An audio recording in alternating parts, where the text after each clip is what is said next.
Victor Chase thought he had it all. The penthouse, the empire, the lifestyle most could only dream of. But deep inside, behind his success, there was an ache, an emptiness no amount of money could fill. Then one night, his 30-year-old neighbor, Claire, stepped into his life in a way he never saw coming. With a calm smile, she said, "If you want to look, just ask." Victor froze. The words hung between them like a whisper, impossible to ignore. Was she teasing him? Or was there something more to her unexpected offer? He couldn't shake the feeling that she wasn't just talking about looks. And for the first time in years, he felt something shift, something he couldn't quite place. If you're hooked in and you're ready to enjoy this story, click subscribe and let me know in the comments where you're watching from, because tomorrow I will be giving you another story just as interesting as this one. And you don't want to miss it. Now let us begin. Victor had lived in his luxurious penthouse for 3 years, but it felt more like a gilded cage. Alone with only his work for company, the weight of success bore down on him, and the loneliness seeped into every corner of his life. He hadn't realized how desperate he was for a connection until Claire's words hit him like a bolt of lightning. For months, their interactions had been nothing more than polite nods in the hallway. But Claire, quiet, self-assured, and always in tune with the energy around her, had been paying closer attention to Victor than he realized. She'd seen the late nights, the exhaustion in his eyes, and the way his world seemed to crumble under the weight of his own success. And now, she was offering him something more than just a passing hello. Claire wasn't like the people in Victor's world. No designer suits, no boardroom battles. She worked from home, designing spaces that helped people breathe again. And lately, watching Victor stumble through that door at midnight, she'd felt something stir, a whisper maybe, that this broken man needed more than success. He needed someone to see him. It happened on a Tuesday that felt like the end of everything. Victor fumbled with grocery bags, his hands shaking from exhaustion, or maybe something deeper. The bags split. Apples rolled across the hallway floor like his life scattering in every direction. Then Claire appeared. She didn't say much as she helped him gather the pieces. But when their eyes met, really met, something shifted in the air between them. "You know," she said softly, a knowing smile playing at her lips, "if you want to look, just ask." Victor froze. Was she teasing him? Calling him out? Or offering him permission to be seen, truly seen, for the first time in years? He didn't know. But God help him, he wanted to find out. Victor stood there, frozen in that hallway, replaying her words like a song he couldn't shake. If you want to look, just ask. It wasn't flirtation. He knew that now. Claire wasn't offering her body. She was offering her presence. Her seeing him. Really seeing him. Beneath the tailored suits and the carefully constructed walls he'd built around his heart.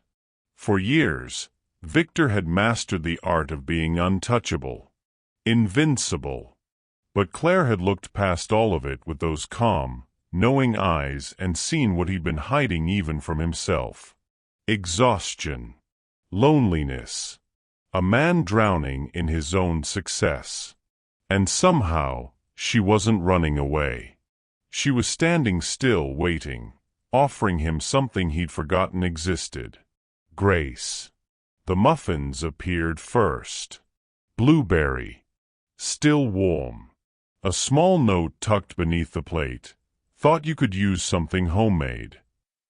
Victor stared at them like they were a foreign language. Then came the groceries, Claire catching him in the hallway, effortlessly carrying what he'd been struggling with. No fanfare. No expectations. Just presence. "You don't have to do this," he'd said, defensive walls rising. "I know," she'd replied simply. But I want to. Something cracked inside him. These weren't just kind gestures. They were quiet prayers, small acts of grace that whispered a truth Victor had forgotten. You don't have to carry everything alone. And for the first time in years, he wondered what might happen if he actually believed it. The deal collapsed on a Thursday. $20 million. Gone. Victor's carefully built empire shaking at its foundation like a house of cards in a hurricane. He sat on his apartment floor at 2 a.m., still in his suit, staring at nothing. Everything he'd worked for, crumbling. A soft knock broke the silence. Claire stood in his doorway, no questions asked. She didn't offer solutions or platitudes. She just sat beside him on that cold floor, her presence steady as an anchor in a storm. You don't have to say anything, she whispered. So he didn't. He just let himself break. And for the first time, someone caught the pieces. The city sprawled below them, a million lights flickering like distant prayers. Victor's voice cracked when he finally spoke. I've been alone so long, I forgot what it felt like to be seen. Claire didn't flinch, didn't rush to fill the silence with empty words. I built everything, he continued, tears he'd held back for years now streaming freely. The empire, the reputation, the life everyone envies. But I did it by convincing myself I didn't need anyone. That needing someone was weakness. And now? Claire asked gently. Victor looked at her, truly looked, and saw something he'd been searching for his entire life. Acceptance. Now I'm terrified, he whispered, because I need you. She reached for his hand. Good. That means you're finally alive. The change didn't happen overnight. But slowly, like dawn breaking after the longest night, Victor began to let Claire in. They started small. Coffee on Sunday mornings. Conversations that stretched past midnight.